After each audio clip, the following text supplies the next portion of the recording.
Nós somos competitivos, batemos de igual para igual com os americanos, com os chineses, com os europeus. E à toa que eles se borram de medo da economia e do agro brasileiro. E ficam tentando criar narrativas para destruir, ficam nos atacando na área ambiental. Embora nós tenhamos alguns problemas e temos que corrigi-los, mas aquilo que nós temos em termos de produção de alimentos e aquilo que nós temos em termos de preservação ambiental, lugar nenhum do mundo tem.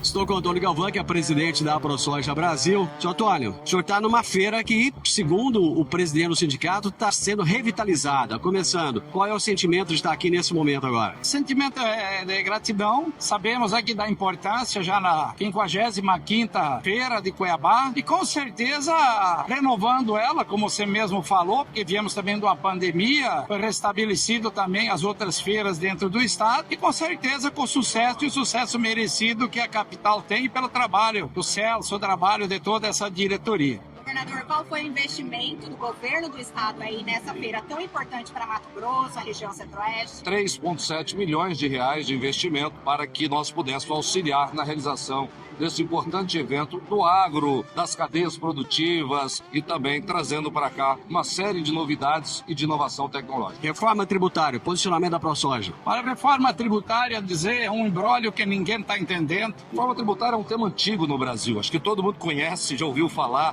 Nos últimos 30 anos fala-se muito, com muita coisa no Brasil, né? Fala-se muito e faz-se pouco. Os políticos são bons nisso. Por mais que a FPA fez um grande trabalho, o IPA também, a gente conseguiu avançar alguns pontos em favor da agropecuária brasileira, mas sou muito aquém da necessidade, vai ter que avançar mais. Os pontos aí, dizer, ainda não foram dirimidos, ainda há fundo para a gente poder entender. Então ainda existem muitas dúvidas que a gente está ouvindo, os técnicos, aonde é que vai ter que avançar ou vai ter que melhorar agora esses pontos no Senado Federal. E agora vai para o Senado, depois volta para a Câmara, tem a ver consenso e aí finalizar um texto que eu espero que seja bom para o Brasil. O primeiro texto apresentado era muito ruim para Mato Grosso. E como exemplo disso, eu dou, gente, tributava a cesta básica, que hoje ela é praticamente quase que isenta. O arroz, a carne, nós pagamos 2%, o açúcar é 3,5%.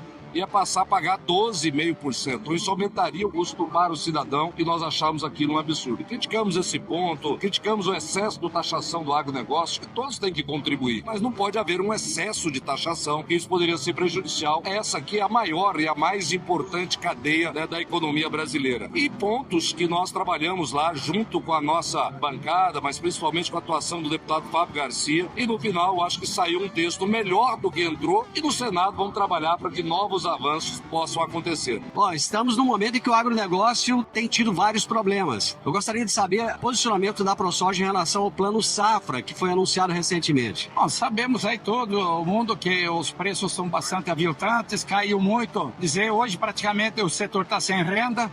A soja ainda podemos dizer que empata, não estamos tendo prejuízo para plantar soja, também caiu um pouco o custo de produção, mas o milho, infelizmente, hoje o produtor amarga um grande prejuízo, que principalmente essa safra que está sendo colhido, os que não venderam o futuro, pagaram caro e está vendendo esse milho muito barato. Então a gente espera aí que realmente, dentro do próprio plano safra, venha a contemplação, como veio aí a compra de 500 mil toneladas de milho por AGF com preço mínimo, mas sabemos que é muito pouco dentro da necessidade. Agora, também deixar ciente que, comprando esse milho aqui em Mato Grosso ou qualquer outro estado, especialmente em Mato Grosso, que seja feita a remoção urgente. O nosso sistema mais grave, o que a gente tem colocado dentro desse plano safra, como os outros lá atrás, é o nosso problema de armazenagem. Então está muito crítico, extremamente sério. Hoje os números são muito reduzidos, principalmente o armazém a nível de propriedade. Falando aqui, a dificuldade do acesso aos recursos, que eles já são insuficientes, fala-se em 6 bilhões dentro do plano safra, mas sabemos que a necessidade é muito maior. Agora, a crítica que a gente vem fazendo não é só o atual governo, não é só o atual ministro, como fizemos dos outros. O acesso a esse recurso, a nível de propriedade, é muito burocrático. As exigências são muito grandes. E vendo os números divulgados agora bem recente pela Abimac, o representante o Paulo Bertolini, que é responsável pelo setor de armazenagem, nós temos só 15% da capacidade armazenária no país instalado dentro das propriedades. Então isso não é possível.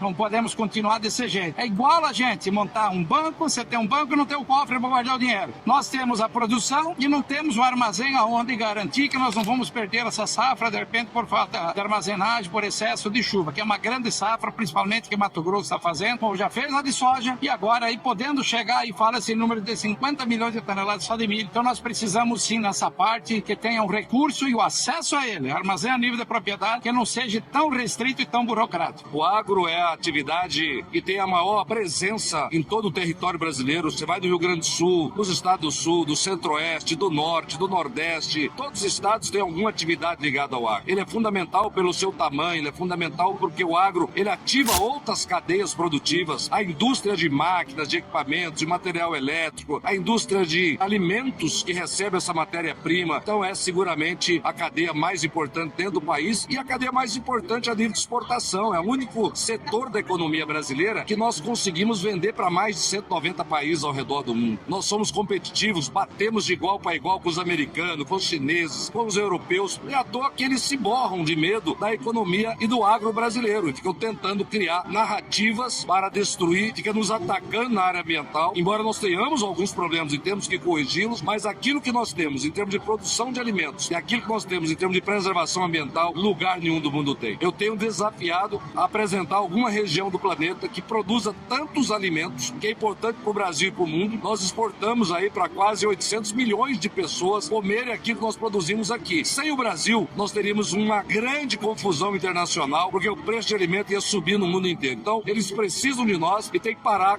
de inventar mentiras em verdade sobre o Brasil e vão trabalhar com a verdade. Quem conhecer a verdade fora do Brasil e dentro do Brasil vai respeitar ainda mais o agro brasileiro, que nós preservamos muito e produzimos bastante.